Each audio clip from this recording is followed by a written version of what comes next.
బంగారం వెండి ధరలు వరుసగా క్రాష్ అవుతున్నాయి. ఆకాశం నుంచి నేలకు దిగొస్తున్నాయి ధరలు. వారం రోజుల్లోనే అంతా తలకిందులైంది. దాదాపు గోల్డ్ రేటు ఈ వారంలో 20% తగ్గింది. 1,82,500 నుంచి 1,47,800 వరకు బంగారం పడిపోయింది. ఏకంగా 36% వెండి క్షీణించింది. 2 రోజులు 1,36,000 తగ్గింది సిల్వర్. బడ్జెట్తో ఇన్వెస్టర్లకు తీవ్ర నిరాశ కలిగింది. సుంకాల తగ్గింపు లేకపోవడంతో అమ్మకాలు జరిగాయి. అందరూ కూడా లాభాల స్వీకరణకు దిగడంతో మార్కెట్ క్రాష్ అయింది. రాబోయే రోజుల్లో బంగారం వెండి ధరలు మరింత తగ్గే ఛాన్స్ కనిపిస్తోంది. ఎందుకంటే బడ్జెట్లో చాలా వరకు ఎక్సైజ్ డ్యూటీ తగ్గుతుంది, అంటే సుంకాలు తగ్గుతాయి, పన్నులు తగ్గుతాయి. అలాగే జిఎస్టీ ఏదైతే ఉందో కేంద్ర ప్రభుత్వం విధించే జిఎస్టీ ఇప్పుడు 3% ఉంది, దాన్ని 1.25%కు తగ్గించాలంటూ బంగారం వర్తకులు కూడా డిమాండ్ చేశారు. కానీ ఎక్కడా జిఎస్టీ తగ్గలేదు, ఎక్కడా దిగుమతి సుంకం తగ్గలేదు, ఎక్సైజ్ డ్యూటీ. దీంతో చాలామంది లాభాల స్వీకరణకు వెళ్ళారు. అంటే ఉన్న బంగారంపై ఉన్నటువంటి స్టాక్స్, ఫ్యూచర్ స్టాక్స్ అన్నీ కూడా అమ్మకాలు మొదలుపెట్టారు. దీంతో ప్రాఫిట్ బుకింగ్ చేసుకున్నారు, ఉన్న వాటిని అమ్మి లాభం చేసుకునే పనిలో పడ్డారు. దీంతో చాలా వరకు కూడా కొనుగోలు తగ్గి బంగారం రేట్లు కూడా మళ్ళీ తగ్గిన పరిస్థితి. ఇవాళ తొలుత ఎంసీఎక్స్ మల్టీ కమోడిటీ ట్రేడింగ్ ఎప్పుడైతే స్టార్ట్ అయిందో అప్పుడు ఏకంగా 9% పడిపోయింది. వెండి కూడా 9% పడిపోయింది. దీంతో ధరలు భారీగా పడిపోయి ఒకనొక దశలో బంగారం 1,38,000 దాకా వచ్చింది ఉదయం మార్కెట్ ప్రారంభం కాగానే. వాస్తవానికి ఇవాళ ఆదివారం, కానీ బడ్జెట్ కోసం స్పెషల్గా ఈ ట్రేడింగ్ చేశారు ఇవాళ. ఎంసీఎక్స్ అంటారు. సో దాని తర్వాత మళ్ళీ కొంత పుంజుకుంది. వెండి మాత్రం అట్లే 9% పడిపోయి ధర తగ్గింది చాలా వరకు కూడా. కానీ బంగారం మాత్రం మళ్ళీ కొంత పుంజుకొని 3% దగ్గర ఆగిపోయింది. బంగారం ధర కొంత స్టేబుల్గా ఉన్న పరిస్థితి. సో మొత్తం మీద బడ్జెట్లో అనుకున్న స్థాయిలో బంగారం సంబంధించినటువంటి అంశాల గురించి ఎక్కడ ప్రస్తావన రాలేదు, పెద్దగా ఆ టాపిక్ కూడా ఎత్తలేదు కేంద్ర ప్రభుత్వం. ఎక్సైజ్ డ్యూటీ దాని మీద సుంకాలు తగ్గిస్తా అనుకున్నారు, అవి కూడా తగ్గలేదు. అలాగే జిఎస్టీ తగ్గలేదు. బట్ ఇప్పుడున్న పరిస్థితుల్లో మరి బడ్జెట్ సంగతి కాస్త పక్కన పెడితే బంగారం వెండి ధరలకు సంబంధించి ఇది కొనేందుకు మంచి సమయమా కాదా అనేది చాలామందికి డౌట్ వస్తుంది. ఎందుకంటే బడ్జెట్ అంటేనే ఒక చర్చ జరుగుతుంది. ఖచ్చితంగా బడ్జెట్ కంటే ముందే బంగారం వెండి మార్కెట్లో ఒక్కసారిగా కుప్పకూడడం అందరినీ ఆశ్చర్యం గురిచేసింది. గత కొన్ని రోజులుగా ఆకాశమే హద్దుగా పెరిగిన ఈ పసిడి ధరలు బడ్జెట్ ముందు భారీగా దిగొచ్చాయి. ముఖ్యంగా హైదరాబాద్ లాంటి నగరాల్లో ఈ మార్పులు సామాన్యులకు ఒక పక్క కొంత ఆశాజనకంగా కనిపిస్తున్న, మరోపక్క ఇంకా అయోమయం. అంటే కొనాలా వద్దా, చాలా కన్ఫ్యూజన్ ఉన్నారు జనాలంతా కూడా. కేంద్ర బడ్జెట్పై దేశవ్యాప్తంగా ఎన్నో ఆశలున్నప్పటికీ కూడా పసిడి ప్రేమికులకు మాత్రం ఈసారి ఒక ముఖ్యమైన అప్డేట్ ఇది. నిర్మలా సీతారామన్ ప్రవేశపెట్టినటువంటి ఈ బడ్జెట్ ఏదైతే ఉందో దీంట్లో బంగారం వెండి దిగుమతి సుంకాలు ఎలాంటి మార్పులు చేయలేదు. కస్టమ్స్ డ్యూటీ సంబంధించి అంటే పాత పన్ను రేటే కొనసాగుతున్నాయి. ఈ నిర్ణయాన్ని మార్కెట్పై ఎంత ప్రభావం చూపింది అనేది ఒకసారి చూస్తే కనుక ఖచ్చితంగా చాలామంది ఈసారి బడ్జెట్లో బంగారంపై పన్నులు తగ్గుతాయి అనుకున్నారు. కానీ ప్రభుత్వం ప్రస్తుతానికి స్టేటస్ కో అంటే యథాతథ స్థితి కొనసాగించింది. దీంతో ఇప్పుడంటే బంగారం మీద దిగుమతి సుంకం దాదాపుగా ప్రస్తుతం 6% ఉందని చెప్తున్నారు. 5% బేసిక్ కస్టమ్స్ డ్యూటీ అంటారు, ఇది బీసీడీ.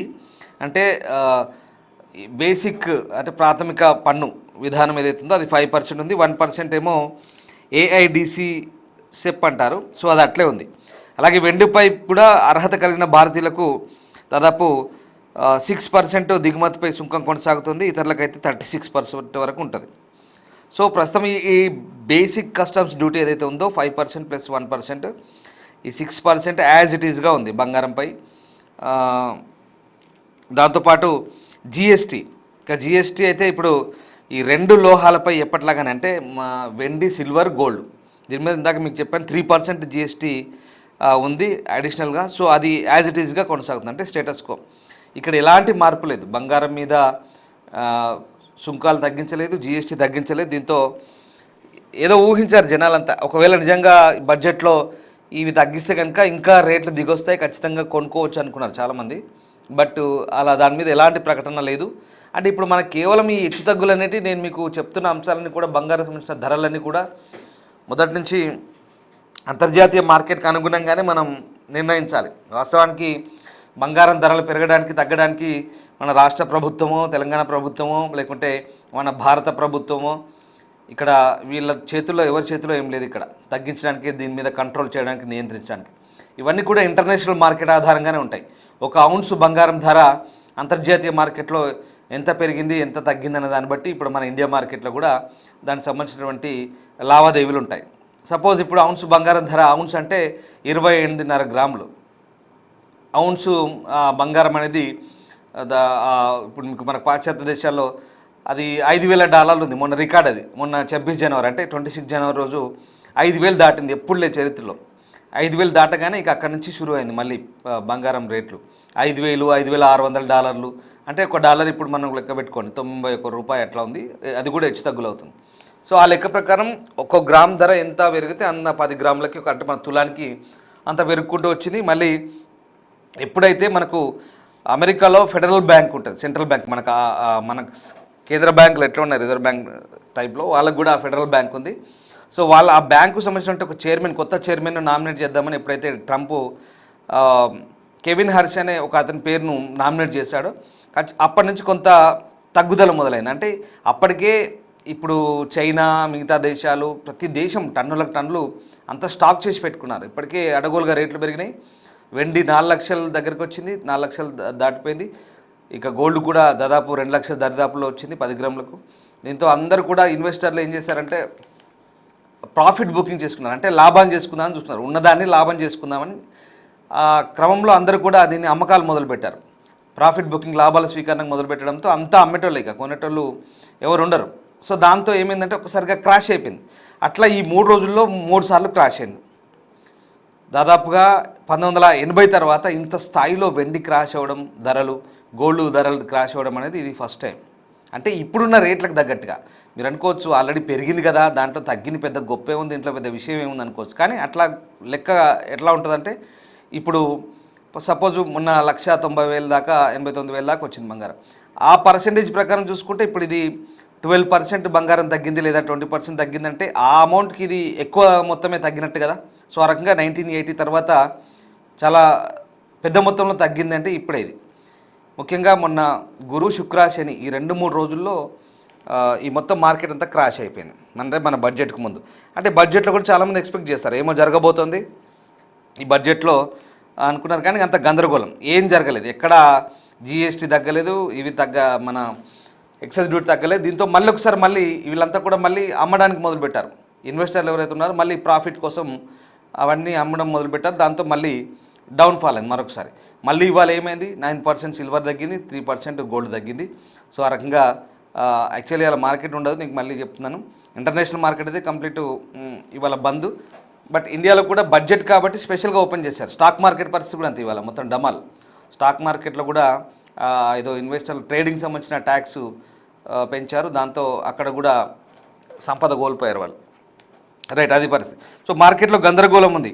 ఇప్పుడు నిర్మలా సీతారామన్ చెప్పినటువంటి ఏదైతే వ్యక్తిగత అవసరాల కోసం దిగుమతి చేసుకునే వస్తువులపై పన్నును దాదాపు 20% నుంచి 10% తగ్గిస్తామని చెప్పారు. బంగారం ధరలు కూడా తగ్గుతాయని చాలామంది భ్రమపడ్డారు. కానీ ఆ మినహాయింపు బంగారం, వెండి ఇలాంటి విలువైన లోహాలకు వర్తించదు. ఇది కేవలం విదేశాల నుంచి తెచ్చుకునే బట్టలు, చెప్పులు, ఎలక్ట్రానిక్ గ్యాడ్జెట్ల వంటి వ్యక్తిగత వస్తువులకు మాత్రమే పరిమితమని ఆమె చెప్పారు. దీంతో ఏదో ఊహించినటువంటి చాలామందికి ఇది ఒక రకంగా నిరాశ కలిగింది. అయితే ఏమైంది, ఇప్పుడు బడ్జెట్లో సుంకాలు తగ్గనప్పటికి కూడా 2 రోజులుగా బంగారం, వెండి ధరలు భారీగా పడిపోతున్నాయి. కారణం ఏంటి, ఇందాక నేను మీకు చెప్పినట్టుగా లాభాలు స్వీకరిస్తున్నారు. పన్ను తగ్గుతుందనే ఆశతో రేట్లు తగ్గుతాయని భావించిన ఇన్వెస్టర్లు భారీగా అమ్మకాలు అంటే సెల్ ఆఫ్ చేశారు. ఇక ధరల పతనం, బంగారం ధర గరిష్టంగా 1,82,500 నుంచి దాదాపుగా 1,47,500 దాకా పడిపోయింది. అంటే సుమారు 20% పడిపోయింది. వెండి కూడా అంతే, ఇది ఇంకా దారుణం. దాదాపు 4,20,000 నుంచి 2,65,000కు చేరింది. అంటే దాదాపు 36% క్షీణత. ఓవరాల్గా ఇంటర్నేషనల్ మార్కెట్ మొత్తం కూడా ఇది నేను చెప్తున్నాను రేటు, ఇది మనం నిర్ణయించేది కాదండి, వ్యూవర్స్ అడ్వైస్ చెప్తున్నాం. ఇది అంతా కూడా ఇంటర్నేషనల్ మార్కెట్ని బట్టే ఉంటుంది. ఇంతలా నిజంగా ఈ ధరలు ఎట్లా ప్రభావితం చేస్తున్నది మనం ఒకసారి అర్థం చేసుకోవచ్చు.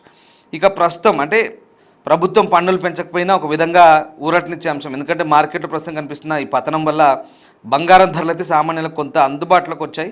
ఎందుకంటే ఇప్పుడు పెళ్లిళ్ళ కోసం నగలు కొనాలనుకున్న వారు ఈ తగ్గుదలను గమనిస్తూ అంచెలంచెలుగా మరి కొనాలా వద్దా అనేది నిజంగా ఒకసారి మనం ఆలోచిస్తే కనుక దాన్ని బట్టి దీని రేట్లు ఏంటనేది మనం ఒకసారి గుర్తు చేసుకోవచ్చు. సో ఓవరాల్గా ఇప్పుడు నేను మీకు చెప్పేది ఏంటంటే వ్యూవర్స్ అడ్వైస్ ఏం చెప్తానంటే ఇదంతా కూడా ఇంటర్నేషనల్ మార్కెట్ సంబంధించి మేము వరుసగా బంగారం ధరల గురించి ప్రతి అప్డేట్ అందించే ప్రయత్నం చేస్తున్నాం మీకు. ప్రతిసారి ఏం జరుగుతుంది, కమోడిటీస్ సంబంధించినటువంటి ట్రేడింగ్ ఎట్లా జరుగుతుంది, రేట్ ఎట్లా అనేది. ఇక్కడ ఒక్కటే అంశం, మళ్ళీ కూడా అదే రిపీట్ చేస్తున్నాము. వ్యూవర్స్ అడ్వైస్ ఏం చెప్తున్నాం చూసే వాళ్ళకు కూడా, మీరు ఏదైనా పెట్టుబడి అనేది మీ ఓన్ రిస్క్. బంగారం మీద పెట్టుబడి పెట్టాలన్నా, కొనాలనుకున్నా, అమ్మాలనుకున్నా, నాట్ ఓన్లీ బంగారం, స్టాక్ మార్కెట్ కావచ్చు, ఇంకేదైనా ఇన్వెస్ట్మెంట్ కావచ్చు, అది మీ పర్సనల్ చాయిస్, మీ విచక్షణ బట్టి ఉంటుంది. మీరు కొనాలన్నా, అమ్మాలన్నా ఎవరైనా ఎక్స్పర్ట్స్ సలహాలు తీసుకోండి, మీకు తెలిసిన వాళ్ళ సలహాలు తీసుకోండి. దాన్ని బట్టి మీ విచక్షణ బట్టి మీరు ఆ నిర్ణయం తీసుకోండి. ఇక్కడ వార్తాపత్రికలు కానీ, టీవీ ఛానల్ కానీ రకరకాల సమాచారాన్ని, ప్రస్తుతం ఉన్న మార్కెట్ ట్రెండ్లను మీకు అందించే ప్రయత్నం మాత్రమే మేము చేస్తుంటాం. ఇక అమ్మకాలు కొనుగోలు అనేది అది మీ విచక్షణ బట్టి ఉంటుంది, అది మీ ఇష్టం అది. సో అది పరిస్థితి. ఇప్పుడు ప్రస్తుతం బంగారం వెండికి సంబంధించి అంటే కొంత ఇప్పుడైతే తగ్గి వచ్చింది, ఒక రకంగా కొంత పర్వాలేదు అనిపిస్తుంది. ఇంకా మరి ఆలోచించాలి, ఎందుకంటే పెళ్ళిళ్ళ సీజన్ వస్తుంది కాబట్టి ఇంకా చూడాలి, వేచి చూసే ధోరణి ఉంటారా, కొనుక్కుంటారా లేదా అనేది. ఇప్పటికైతే కాస్త తగ్గింది, అంటే నిన్న మొన్నటితో గత 3 రోజుల కిందతో పోలిస్తే, అంటే లాస్ట్ వీక్ ఈ క్రితం వారం కిందతో పోలిస్తే చాలా తగ్గిందని చెప్పాలి. ఆ రకంగా దాన్ని బట్టి డిసైడ్ చేసుకోండి. సో ప్రస్తుతానికైతే బడ్జెట్లో ఎలాంటి ఊరట లేదు బంగారానికి సంబంధించి. అయినప్పటికీ కూడా బంగారం ధర నిజంగా చెప్పాలి, అంతర్జాతీయ మార్కెట్లలో ఎట్టెట్లా పరిణామాలు మారుతుంటాయో అట్లా. ఎందుకంటే బ్యాంకు చైర్మన్ నియామకం ఒకటి అమెరికాలో, అలాగే జియో పొలిటికల్ టెన్షన్స్, అంటే అమెరికా ఆ యుద్ధాలు అవి ఇవి గొడవలు ఉంటాయి కదా, వాటికి సంబంధించిన అంశాలు కూడా దీని మీద ప్రభావం చూపుతాయి. ముఖ్యంగా ఆ కొత్త చైర్మన్ ఎవరైతే ఉన్నారో అమెరికాలో బ్యాంక్ చైర్మన్, డాలర్ను డాలర్ను ఏదైతే ఉందో మన రూపాయలాగా వాళ్ళ డాలర్ ఉంటుంది కదా, దాన్ని స్ట్రెంగ్తెన్ చేద్దాం, దాన్ని బలపరిచేలా నిర్ణయాలు తీసుకుంటున్నారు. కాబట్టి అక్కడ కూడా ఇన్వెస్టర్లు బంగారం నుంచి పక్క దప్పుకొని మళ్ళీ డాలర్ మీద పెడుతున్నారు ఇన్వెస్ట్మెంట్. దాంతో అది స్ట్రాంగ్ అవుతుంది, బంగారం తగ్గుతుంది.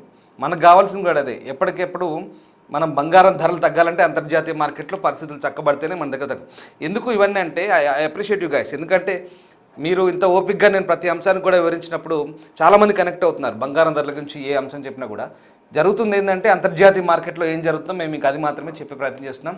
కొనాలా వద్దనేది అది మీ ఇష్టం, అమ్మాలా వద్దనేది మీ ఇష్టం. ఇందాకే చెప్పాను, రిస్క్ ఇన్వెస్ట్మెంట్ రిస్క్లు అనేది మీ ఓన్ డిసిషన్, రైట్. ఇక ప్రస్తుతం ఉన్న పరిస్థితుల్లో అక్కడ ఏం జరుగుతుందంటే, ప్రస్తుతం ఆ డాలర్ను బలపరిచే దిశగా ఈ నిర్ణయాలు జరుగుతున్నాయి. కాబట్టి ప్రస్తుతం అక్కడ సిచ్యువేషన్ బట్టి మనకి ఇక్కడ ఒడిదుడుకులు ఉంటాయి, దాన్ని బట్టి మనం నిర్ణయం తీసుకోవాల్సిన అవసరం ఉంది. ఏదేమైనా ప్రస్తుతం అంతర్జాతీయ మార్కెట్లో ధరలకు అనుగుణంగానే ప్రస్తుతం ఇక్కడ కూడా ధరలు ఉంటాయి. కాబట్టి దాన్ని బట్టి మనం నిర్ణయం తీసుకోవాల్సిన అవసరం అయితే కనిపిస్తుంది.